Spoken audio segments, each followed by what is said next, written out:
find out if Daenerys Targaryen marches with the Unsullied on King's Landing. Will Stannis Baratheon find Lord Baelish at Winterfell? Is this the one with Gollum in it? I don't know. I just...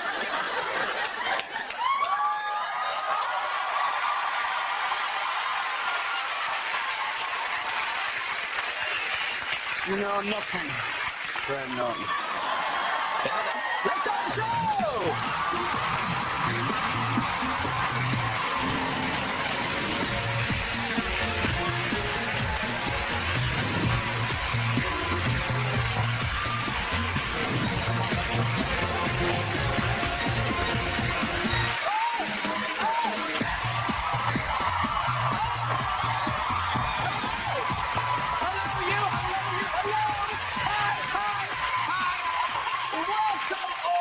We have got a great lot of you tonight. Yes, he's Jon Snow from Game of Thrones and now starting a new movie.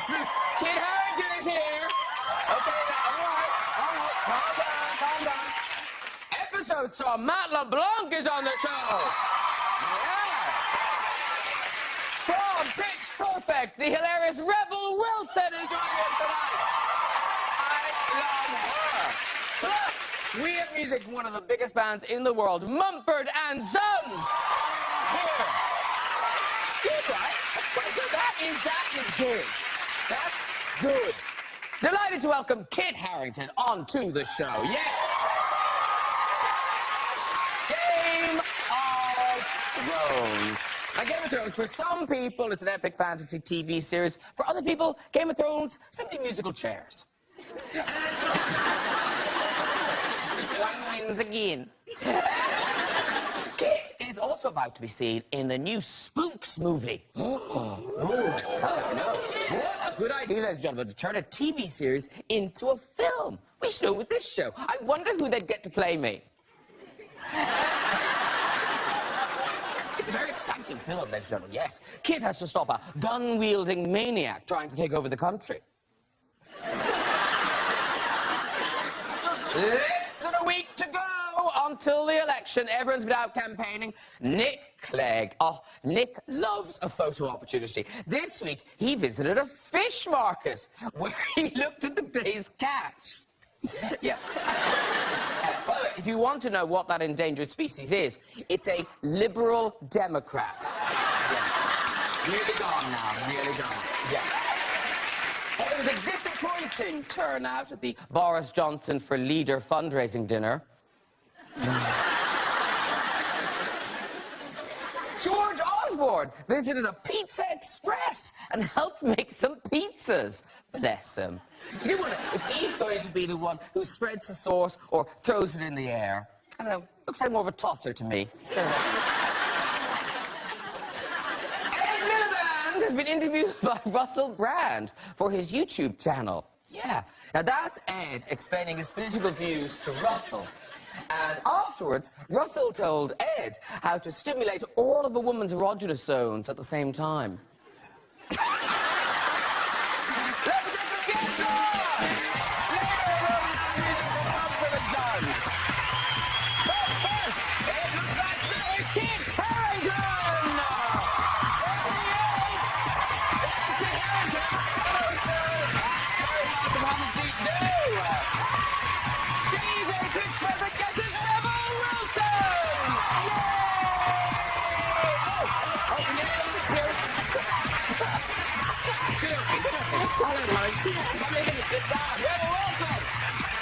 And he's a friend of the show, it's Matt LeBlanc! I saw that.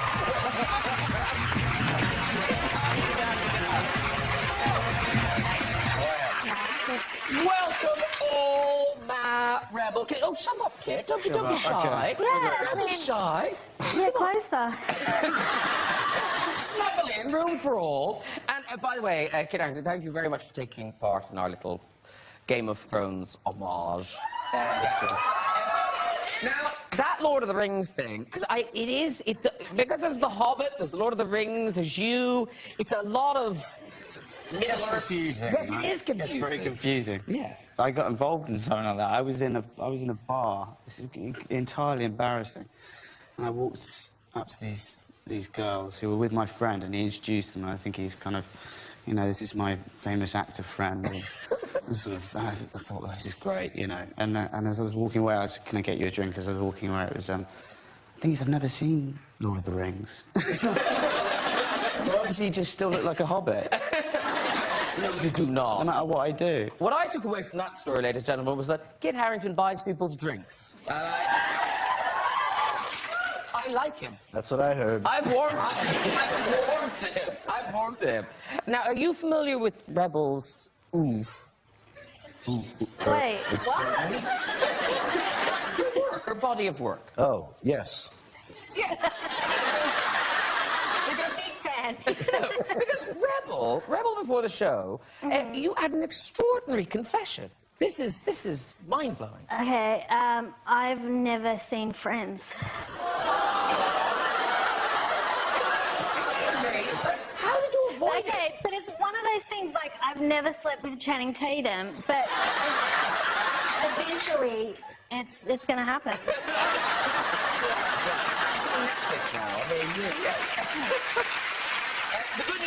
The good news is I have seen all the products on display tonight. A film, and of course, TV series episodes. Fourth season, back on Monday the 11th at 10 p.m.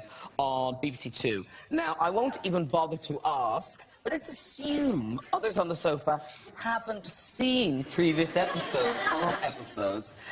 What about? Well, Rebel. Oh my God, Liz!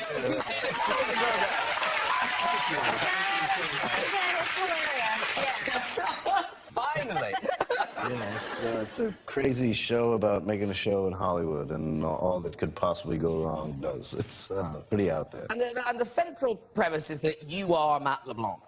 Yeah, I play this very accurate, no, not hopefully inaccurate version of myself. Yeah. But it has, up to this point, kind of mirrored your life. Yeah. So presumably you do have to be careful where, so that people don't get too confused. Like in plots involving like your ex-wife or your kids or stuff, you must kind of have to plant a flag and say...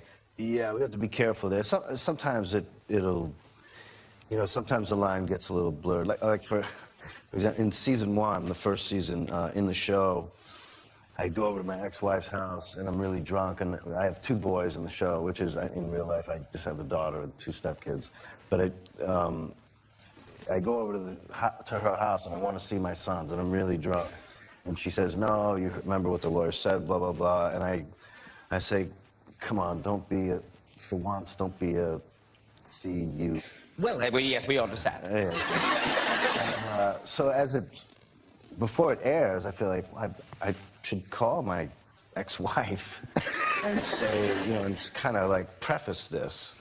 So I call up and I say, hey, listen, in the show, I say to my ex-wife, should I call her and I just want you to know that it's not a dig at you in any way, shape, or form. I don't feel that way about you, and it's really just a joke, and it's nothing to do with you. And I go, all right, and she goes, I don't watch your show.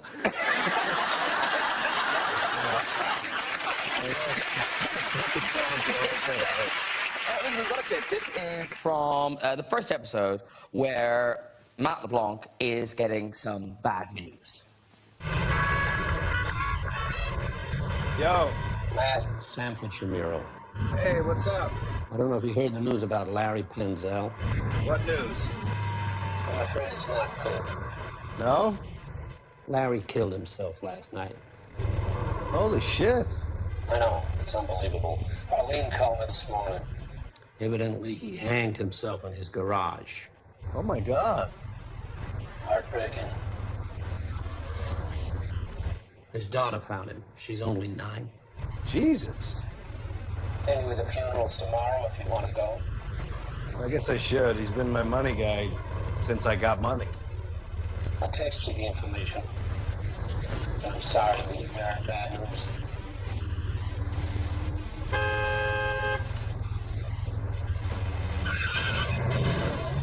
Very upsetting.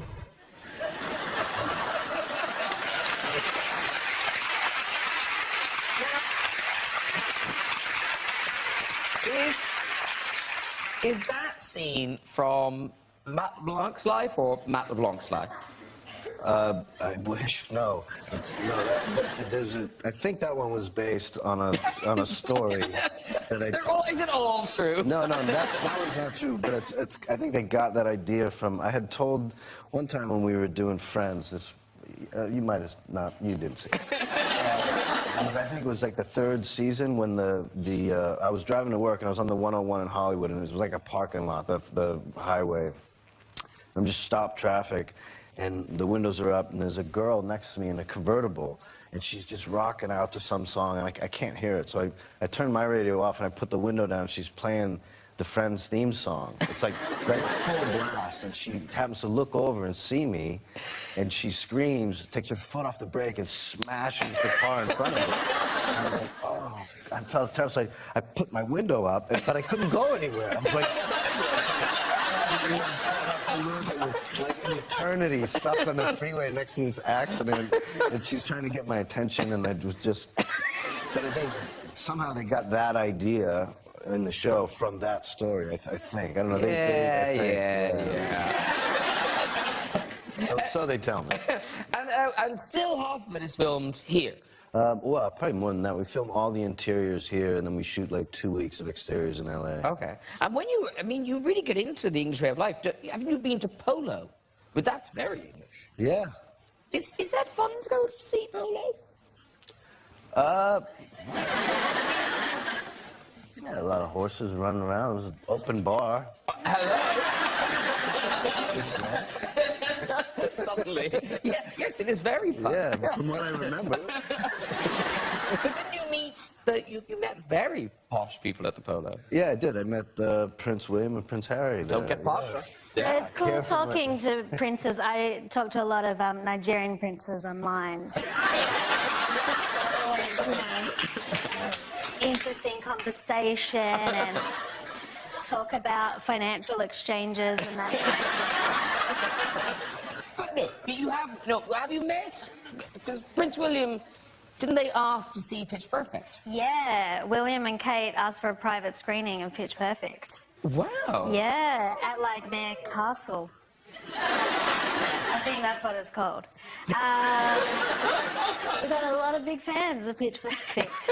Well, yeah. I tell you, all that fanciness, Kit Harington will see and raise it just a little bit. Because who came to the set of Game of Thrones? The Queen. Yes! In your face! Yeah, I've got a picture of her. There she is. She looks so unimpressed. They kept trying to push her to sit down on the throne. And we kept getting told the same thing, which is she's not allowed to sit on other thrones, fictional or otherwise. There's a thing for that. But I'm afraid. Did you talk to her? I did, yes. Yeah. And? She was delightful. What did you talk about? What? Not much. She asked me a question, and I said, yes, ma'am. And then she moved on. Now we have to know. What did she ask you? It could have been anything. And what do you do on this production? You said yes. And I said yes. I said an actor, ma'am. And she said, oh, wonderful, and moved on. And then they asked if she wanted to sit on the throne, and she said, looks very uncomfortable. Moved on. But here's the thing. I think you missed out on the perfect conversational gambit because now, an ancestor of yours, didn't they do something wonderful for a previous queen? Yes. And this is good, ladies and gentlemen.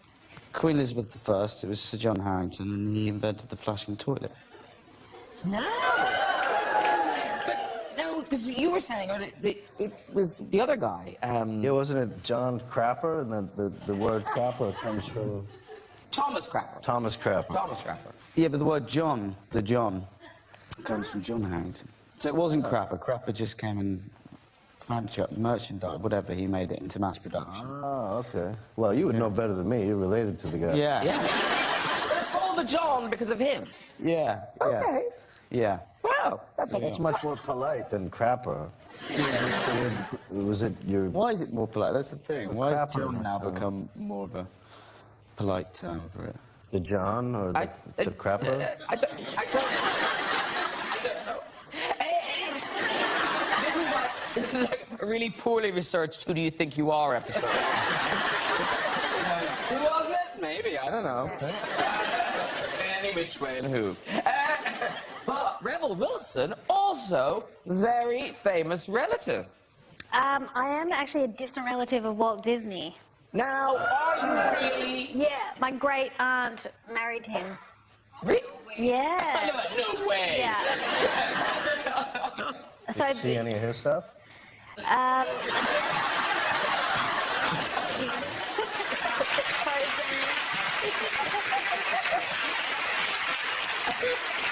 Were there any perks growing up a relative of Walt Disney? well, I tried to get in Pirates of the Caribbean, and they said no. But I have actually been to the very exclusive secret club at Disneyland called Club 33, which costs $25,000 just to join. And it's so secret, there's like a secret door and you go in and they have lots of alcohol there. Are you making this up? No, it's totally true. I've heard of that. That was like Walt Disney's like spot, right? Yeah. It's a real thing. Yeah. But it's so secret nobody knows about it. Well, Rebel, have you been in? Yes, I've been in. But was there anyone else there? Was it just you? It was me and my family, and then Bruce Willis was there. Not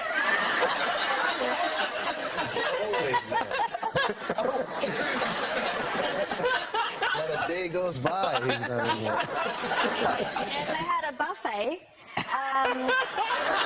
You can eat desserts, and I actually got busted because they caught me putting extra desserts in my bag.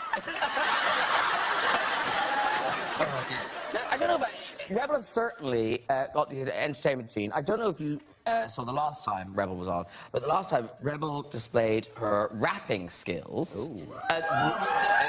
Don't worry, we're not going to make you do it again. They're very good. Gift wrap? Yeah. It was no actual proper. She was a rapper. I'm actually also good at wrapping kebabs, though.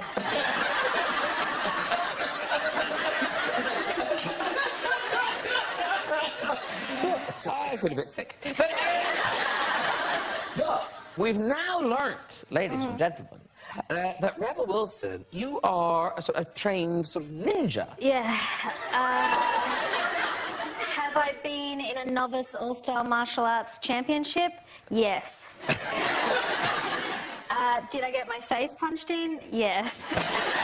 Because we've got, is it called the nunchucks? Nunchucks, yeah, that's the official Asian name. Yeah, so we've got some nunchucks. Now, I ought to say that... Oh, you've got some! Because in this country, nunchucks apparently are illegal unless you have some sort of qualification, which Rebel has.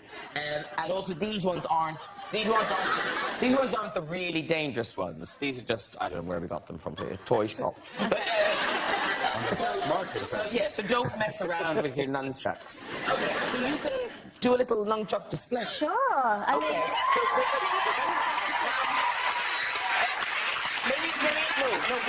No, Rebel.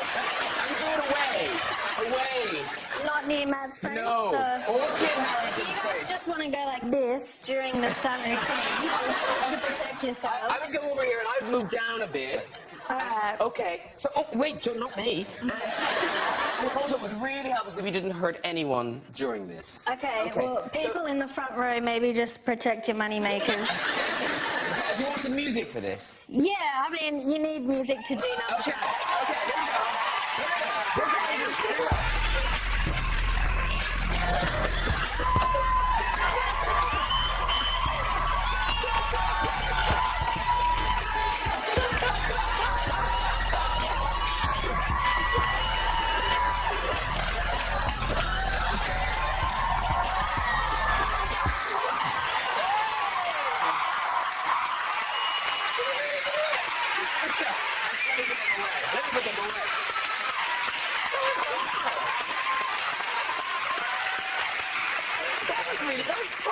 Yeah, so if you're thinking of mugging me on the street, maybe think again. Now, in Pitch Perfect 2, we don't see any of your nunchuck skills, but we do see quite a lot of Rebel Wilson. Oh, you're talking about my wardrobe malfunction. Yes. Yeah, there was Okay, I wear a unitard in the first number and consciously uncoupled, let's put it that way, during the routine. And my routine was this aerial stunt routine, which I had to train 5 weeks for. It's only 40 seconds of the movie, but I trained my hardest. Did you train with, like... I had a coach who's been in a lot of Cirque du Soleil shows. And looking at me, I mean, you wouldn't think I have any natural aerial acrobatic abilities. And I don't. I'm also deathly afraid of heights. Because when I was in high school, I was in this production of Fiddler on the Roof, and I fell from the roof. It's very true, sadly. I sprained both of my wrists and all my ribs. People thought I was dead. But I still got back up and was like, tradition! I know. The show must go on. But in Pitch Perfect, if I couldn't do it, there was no stunt double my size that does aerial stunts. They're all like that. So if I didn't do it, that couldn't be the opening of the movie. So I was like, I have to do it for comedy, even if I die. Well, listen, it opens on Friday the 15th of May, and this is the scene that we're talking about. Oh, great. There is so much happening on stage, I don't even know where to look. Back in my day, we'd put on our blazers and we just sang. We maybe snapped our fingers if we were feeling frisky.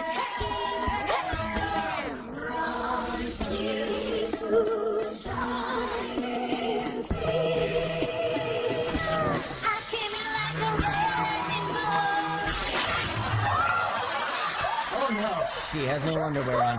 We have a commando situation. Oh, is that top of it? Holy cow! Take her back up! Pull her up already! She's turning. Brace yourself. She's coming, she's coming! Not the front. Nobody wants to see the front. Oh no!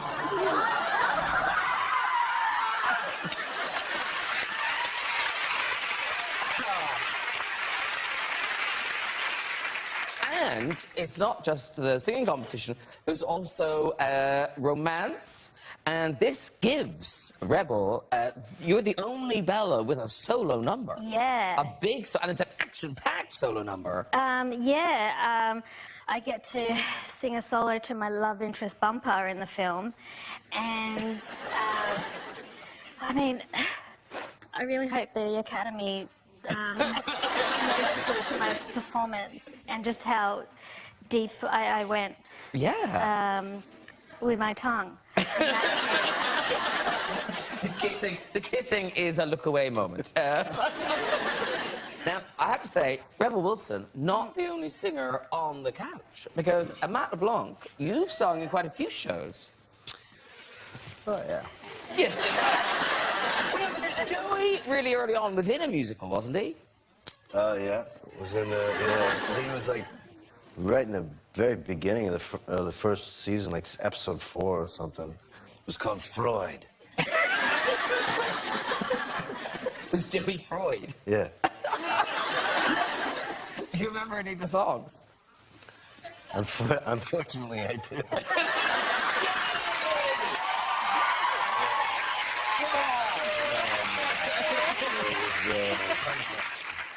All you want is a dinkle, what you envy's a Schwein, a things with which you can tinkle and play with and simply let hang.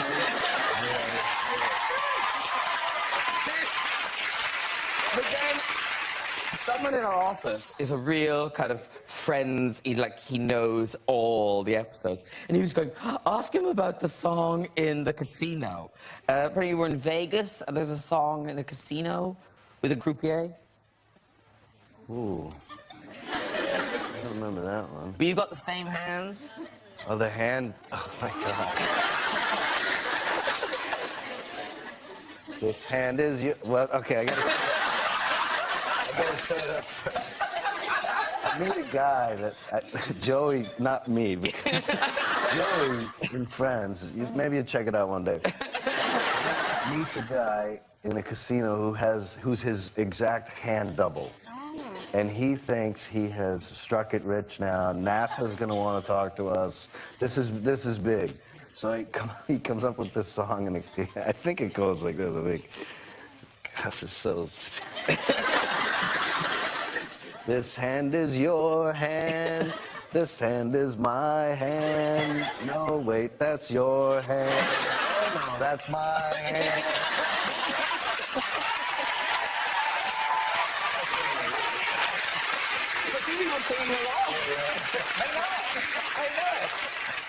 Oh, because as a kid, you grew up watching Friends. So, as an actor, did you pick up any of kind of the Joey Tribbiani kind of acting tapes? Because they're good. Well, that doesn't make me feel old. It's the I did actually. It's the you've just smelled a fart phase. Yes. Matt's never said that before. Because as an actor, Kid Harington, how hard was it doing your dad? Because Sean Bean was your dad. Yes. But did you know you were going to be your dad in the first... Mr. Bean was your dad. You should really watch Game of Thrones. It's got many lighter moments than you'd imagine. It's a great show. I mean, talk about your cameos. But you didn't know Sean Bean was going to be your dad, but then you had to do his accent. Well, they asked him. I did my own RP accent when I auditioned for the role, but they asked Sean whether he could do an RP, and he went, no. So then he turned to us and went, well, you're all doing Northern then. So I had to watch so many O2 adverts back to back. The things that they make him say in O2 adverts are fantastic as well. 12 monkeys, get your free dog and bone and all this nonsense. Because aren't you doing a Northern accent at the moment? I am. In Sacha Baron Cohen's new movie, Grimsby. And I actually went very Daniel Day-Lewis in my research and went to Blackpool to learn all about Northern people. And it was very, very interesting. Because I really wanted to give a really accurate portrayal of Northern people, and I also worked in a fish and chip shop for one day, making chip butties to get the accent. It was really fun, actually. For a day? Yeah. I like the kid just watched some ads on the telly. She's up there. She's in Blackpool. Why didn't you go to Grimsby itself? That would seem to be more sensible. Apparently they were going to beat us up. They're not big fans of the movie. Maybe not when it comes out. When is that coming out? Next year. Okay. Well, listen, Kid Harington must have been very excited because he got to speak in your normal voice and wear jeans and a jacket in the new movie Spooks, The Greater Good. Yes. It opens next Friday, the 8th of May. So if people watch the TV show, what are the kind of the links between the TV show and the movie? I mean, there's some people, obviously. Yeah, it's a continuation, in essence, of the TV show. So if you watch the TV show and you followed it for the 10 years that it was on, then it stays in the same vein, and it follows Peter Firth's character, who plays Harry, as he gets sort of decommissioned from the force and goes rogue and has to hunt down the mole, the spy within the force. And I'm a kind of young gun agent who's also been decommissioned, who's brought in to track him down. And they really opened it out. I mean, there's proper big explosions and big set action pieces. Yeah, I mean, that's the major difference between, if you like the TV show, it's a standalone movie. They spent a lot of money on it, making it a movie, having some big stunt work, some big set pieces, big explosions. It's fun. And it's a great plot. I think the plot is really, I was saying to you backstage, it's a really good plot, a really satisfying plot. Yeah, it doesn't treat audience like an idiot either. It's sort of, you have to, yeah. You have to follow it, you have to stay with it. There's one now. Yeah. Listen, we've got a clip, and this is you sort of being re-recruited by MI5.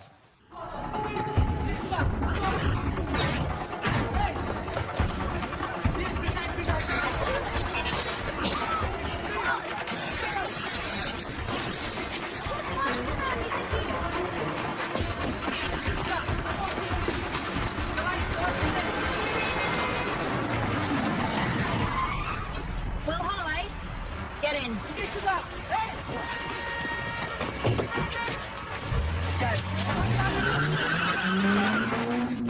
So, how is life after MI5?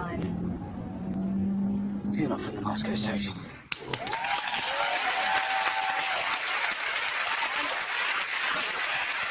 I don't know if anyone else is like this, but I love going to see a movie when you see lots of London in it. It's just, I don't know, it's kind of, you know, because like, oh, I've been there. Oh, yeah, I know that. But I heard you talking about how there were specific problems doing some of the big exterior things in London with you. Yeah, well, it's very hard to lock off London. You can't close many roads. And I was doing a scene one day, and they called cut. I was like, well, why? It was going really well. And I looked behind me, and there's a bus goes past with my face on it. I was doing a movie at the time. The movie was coming out called Pompeii, and I was in this gladiator outfit with, like kind of bare-chested. So, like, every day... It was funny for the first 2 times. And my face... they called cut, and I'd go like that, and there I am again on 10 foot high on a bus. I hate when that happens. Yeah.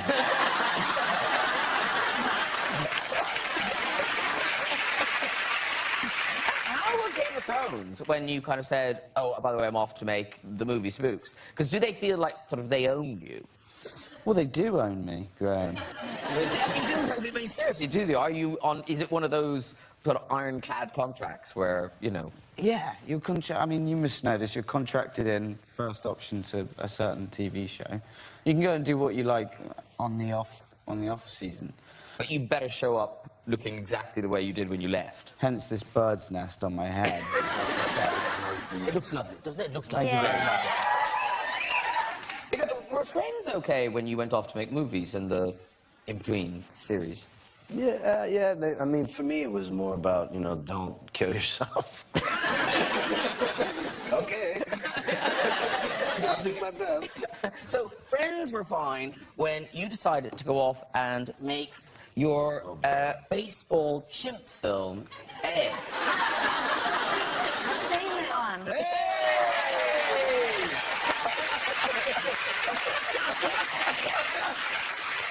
Yeah, they didn't have a problem with that. But sadly, you didn't even get to meet a chimp, did you? Not one monkey in the movie, no. So there's a guy named Jay in a monkey suit with a motorized head. It was like, it made It's so... very good, Yeah. look at it. Yeah. It was like all kinds of, you know, little gizmos in the head that made the eyebrows and the lips move. And it made all kinds of noise. And nobody realized that none of the dialogue that we recorded for the whole movie was any good because you hear... So I go on loop, you know, like ADR, re-record the whole thing when we were done. Wow. It was never seen again. But it was bad. And do you find, because we were talking earlier about that idea that, you know, Friends is always on somewhere. Yeah, except in the bush. So generally, the people who come up to you, they're not just people who saw it, you know, when it was on. It's it's new people who are seeing it for the first time. Yeah, it's on Netflix now, which, so that's like, it's like a whole new generation. It seems like every 4 or 5 years there's another crop of like young, you know, teenagers that are finding it for the first time. And coming up and saying, hey. Hey, you look so old. What's with the gray hair? Are you Joey's dad? So, yeah, it's fun. You'll see when Game of Thrones is in syndication. Hey, scram, kid, get out of here. Because Game of Thrones is so huge now. Arguably, it now is the most successful TV show in the world. It's the most illegally downloaded show in the world. The highest viewing figures ever for a HBO show. Is it 14 Emmys? So, Rebel, are you a big fan of Game of Thrones? I have to admit, I'd never seen Game of Thrones. You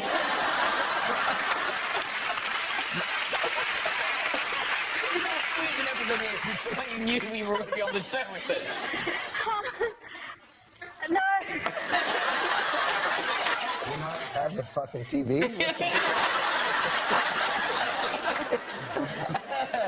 But no, but also your own mother doesn't watch Game of Thrones, does she? No, she stopped after season 1 episode. I don't know what it was. It was when some guy's arm got ripped off his body.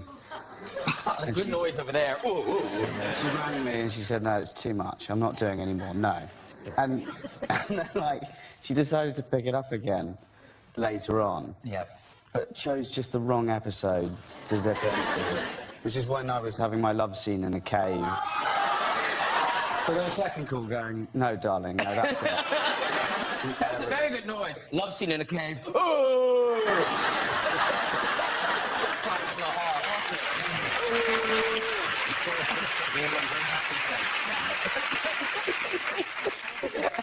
Listen, it is time for music. Now, this group has won Grammys, had multi-platinum albums, and now they're back with a new album and a brand new sound, performing The Wolf in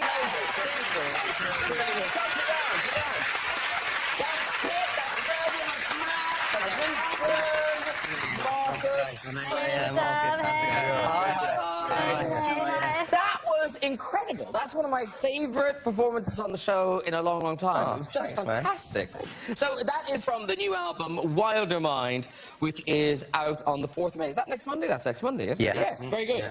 Well, it's weird because that, you know, the last album was just so hugely successful and kind of blew up so big everywhere. And yet it didn't sound like it would be, you know, you would think some nice... I thought it sounded great, actually. Well, no, it sounded very good.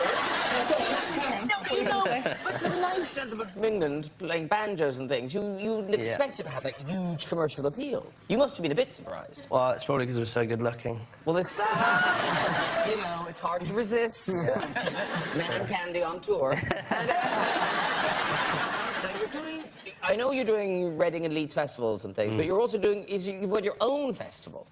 Yeah, we like, we put on these, we started putting on these festivals, we kind of collaborate with towns in like weird places. We want to bring music fans on tour with us. That's maybe a little ambitious, but like we love touring because we go to places we've never been before, and we love the idea of people coming with us. So we're doing one in Aviemore in Scotland this year. We did one in Galway a few years ago. Look, you've got a woo. You've got a woo. Yeah, very good, yeah. What about Blackpool? We played in Huddersfield, which is as beautiful as Blackpool. It's all about the north now. Yeah. All about the north. Yeah. It is. And then, presumably, this album, you're just going to tour it all over the world. Yeah, we're off now for a while, but it's fun. Well, after that, people will really want to go see you. That was fantastic. Mumford and Sons, everybody.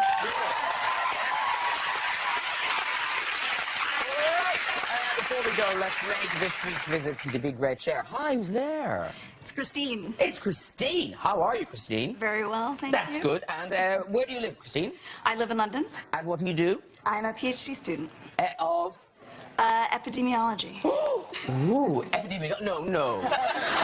She's an epidemiologist. This will be interesting. It's something to do with the skin. Is that the skin? She doesn't know. Wow.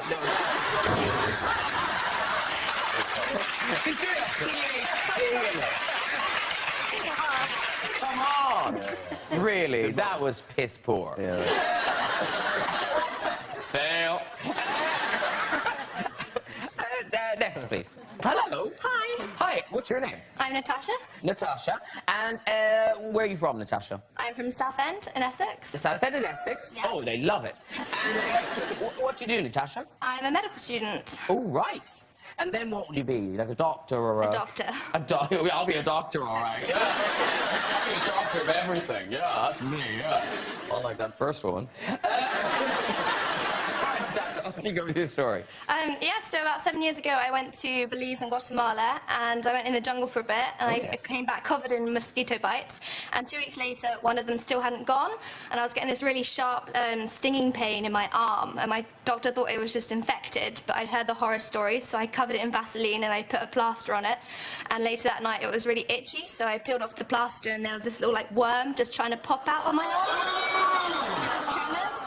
So I went to A&E, they cut my arm open, they pulled out a worm about 5 centimetres long. And I got to carry it around in the specimen pot for about 2 weeks before I had to send it off to make sure it'd all come out. She should be allowed to... It was a very bad ending to that story, but I feel she should be allowed to walk, yeah? Yeah? Yeah, you can walk. She can walk on her arm. That's a good True story. Doctor, yeah, she's a doctor. But she couldn't tell it was a worm. She put some Vaseline on a Band-Aid on it.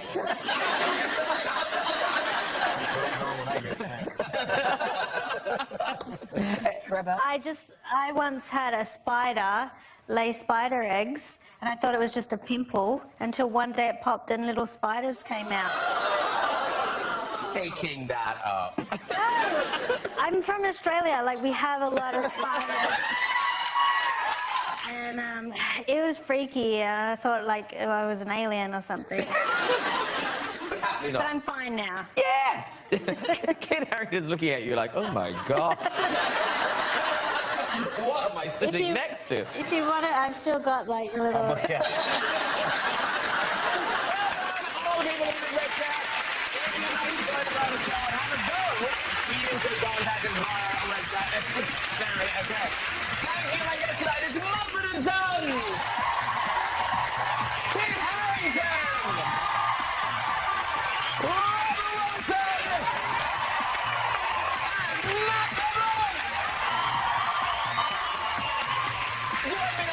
With music from this year's UK Eurovision hopeful, Electro Velvet, actor Rupert Everett, comedian Greg Davies, and the one and only Miranda Hart. I'll see you then. Good night, everybody. Bye-bye.